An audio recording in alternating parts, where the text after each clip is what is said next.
Minions from the new Teardrop Explodes album, I believe of the same name, though I'm not absolutely certain. Is that true, Julian? No, it's been changed to Wilder. Why the change? When we had Alfie and Jeff in the group, we did a lot of touring, we did a lot of contemplating, a lot of ideas were built around the idea of the Great Dominions, the empire, the greatness, which seemed to be there superficially, but the decadence on which it stood, the atrocities of Britain, which are very, very much under the surface. Then we went in to do the album with a completely different attitude. We dropped two songs which were kind of epic within the structure of the Great Dominions and replaced it with three new ones, which I'd written within the previous 2 weeks before the recording. And it went so much better that the thing came out we said it sounds wilder, so we just called it Wilder. Not Wilder as in a heavy metal fist shaking, or more wilder as in just less what you would expect, which is why we formed the Teardrop Explodes in the first place. Right, what were those three tracks? They sound quite important. The three new tracks were Falling Down Around Me, Seven Views of Jerusalem, and Tiny Children. Although Tiny Children is, that's what I mean about it not being wilder as in a kind of anthemic way. I mean, it was wilder as in, it was slightly more off the wall than you'd imagine. Like, they're not songs that sound exactly like Teardrop songs, which is the main thing. Quite quiet songs, in fact, all the three editions. That's very interesting that drew the title Wilder. Well, we're going to play another track in a moment, but perhaps we should mention why we've got some strange acoustics on this interview. We're sitting beside a papier-mâché Egyptian lady, which may indeed make things sound rather peculiar. Julian, why are you here? Well, this is Club Zoo. We're going to be doing 3 nights a week for a while. Club Zoo in Liverpool, we might mention. We didn't want to do tours. We were fed up with touring. We're limiting the people who can see us, but at the same time, we're playing a lot so that a lot of people can see us over a period, and they can see me from 1 foot away as opposed to 20 feet away, and they can see us play bum notes and have a lot more fun. Right, well, this track may or may not be construed as being relevant to all that. It's called Bent Out of Shape. That's Bent Out of Shape from Teardrop Explodes' new album, which is called Wilder. And it starts with a line which says, "All my life I've been bent out of shape," which is a pretty grim thought. In what sense, Julian? No, in actual fact, it's talking to a girl. I mean, it's supposed to be, it's all my life, but it's also all my love. The whole imagery of love is based around sweetness, etc., etc. And a lot of people seem to think they can't write love songs because it means using that sort of imagery. And to me, you can use love songs using all sorts of imagery. And the whole thing is that a lot of the time, falling in love is a total crushing feeling, completely demoralizing feeling. And that's really what the song is about. That's why the song is kind of bent out of shape. It's got a big swing beat to it, and at the same time it's got these distorted kind of almost Peruba-ish keyboards that go bap, bap, bap, and all these atonal things, which I love. I mean, like, the whole thing about the Teardrops, and one thing that I love in writing is sweetness contrasted with total vileness, and that's what we've really tried to get over on the album. I think that's really important. The kind of Arthur Lee kind of lyric, you know. The bloke who was in love in the 60s. Yeah. I mean, like, that band, they had such sweet melodies. Your mother could listen to them and say, "Oh yeah, that's a nice tune." But, you know, it's like the snot has caked against my pants. It has turned into crystal. You know, what a great way to start a song. It's so innocuous, but at the same time, there's this undercurrent. It's great. That's what I'm really fascinated by. I just realised what a weird thing I said, the bloke who was in love in the 60s. I expect there was a lot of people who were in love in the 60s, but for our younger listeners, Love was a group also, and Arthur Lee was their leader.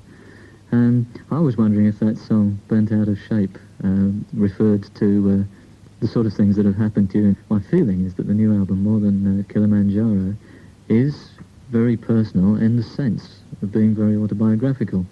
Am I wildly wrong about that? You're wildly close. Yeah. Like, it just happens that the last 8 months have been, like, quite a heavy time for me. And they've come out in the songs. You have talked before this year about how your marriage is broken up in the course of the last few months. Is that song about that? Mm-hmm, yeah. End of discussion, I'm sure. Fighting seems to be a key word of yours to me. It was there on Kilimanjaro a lot. And here it is again, not only in that title, but elsewhere on the album. Just seems to pop out a fair deal. Never even thought about it until the other day, because I've got a new song, which is very melodic, which is another fighting song. And I'm tempted to change the lyrics because it's fighting. I like continuity in lyrics. There's a lot of continuity in the new album, with phrases cropping up a couple of times, which is intentional. But you've got to be careful that you don't go over the top. I don't want to get into a Julian Cope cliche way of writing, because I know that there is one. What is your cliche then? I think the new single is the closest to a Teardrop Explodes song, as I could imagine. And I've got a feeling, you see, we had to release a single during the album being recorded. The program really wanted a single out. And I'm not that concerned with singles, so long as they don't, so long as they don't just make bad mistakes. So they wanted to put that out, which is fine. The only thing that I've got against it is that it propagates the myth of the Teardrop Explodes, big beat, big brass, kind of strange English lyrics. And I don't really like keeping up a myth like that. I'd rather blow it all the time. Yeah, I must say that is more or less why I thought it was a bad choice as a single, and why we have chosen the particular tracks we have done, which show a different dimension of Teardrop Explodes. Another theme, while we're dealing with themes, after fighting, is that there's an awful lot in your material about being a child, or reflecting back on being a child. There's an awful lot of mentions of your parents, not just with that cool word, parents, but your mummy and daddy even. I was always very at peace with my parents. Childhood's a very great recollections of childhood, very much so. A lot of the time I do feel like I've been thrust into the world very, very quickly this last, few years. Seem to have taken me by surprise. We see you in Great Dominions that we've already heard on the outro, isn't it? Saying, Mummy, I've been fighting again, kind of apology. I don't know what the fighting is in that case. I don't get it, Julian. What's the fighting there that you're saying sorry for? I don't think you need to, really. Okay. It's one of those things that it doesn't need to be pinpointed. Right. Well, we'll maybe pinpoint another one now. The next track we're going to play is Seven Views of Jerusalem, and this begins with yet another parental reference. It starts off with, I wish my father was here. Again, as if some sort of feeling that you needed looking after. Yeah, that's a kind of ironic stuff. You can really handle it without Dad. I can, yeah. Oh, yeah. You've been saying how Seven Views of Jerusalem there, from the new album, weirds him out. A Julian Cope phrase if ever I heard one. Anyway, why does it weird you out, Julian? It's one of those songs where I'd be sitting there listening. Suddenly I realise what the actual lyrics are. And that weirds me out. I mean, it's so sweet and so nice, but at the same time there's something strange about it.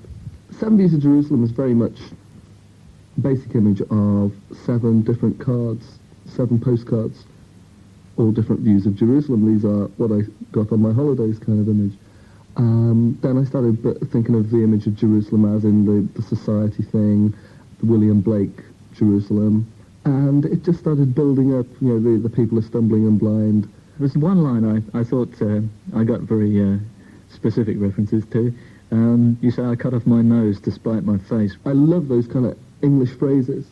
It's like they mean everything and nothing. You can just throw them in, and you know what people are getting at. But at the same time, you think I cut off my nose to spite my face, but you take that one step further. It's a pretty gruesome image, and it's this kind of self-destructive thing. I think more than anything, I've got a kind of mania for that. You don't think you're stereotyping yourself? No, because I'm not a character who wants to die young or anything. I'm really looking forward to being 55 and looking back and having done a lot. So the self-destruction you speak of is more about change? The self-destruction of success which can create that kind of feeling, as opposed to the self-destruction of the actual person himself. It's just that I think that success, etc., channels people into that sort of destructive mood. I think I've got this thing where I want to cut it off before you even get close to it. where you don't create this thing that's too big for you. You know, where you've always got this kind of control. That's starting to sound more like the Bowie patented method of new selves destroying the old, but being the new immediately. Kind of, yeah. I mean, like, all the people that I've ever been into, they had no control over what they were doing. That's the only thing that was wrong with them. Because I know that every so often I can just stand back, or rather, I hope that every so often I can just stand back. I'm not into the glorification of, me as a dead person. I mean, I think that's appalling. I mean, when Ian Curtis died, that was the first time that anybody that I'd ever known of our era, that it had happened to. I honestly thought that it would never happen to anybody from our generation. I thought they'd be too aware of it. And it got glorified, and it was gross. And there's nothing great about any of that. He would be a far greater person if he'd lived. Wouldn't have been so hip. But for an extra bit of hipness, I mean, who's going to kill yourself? It's crazy.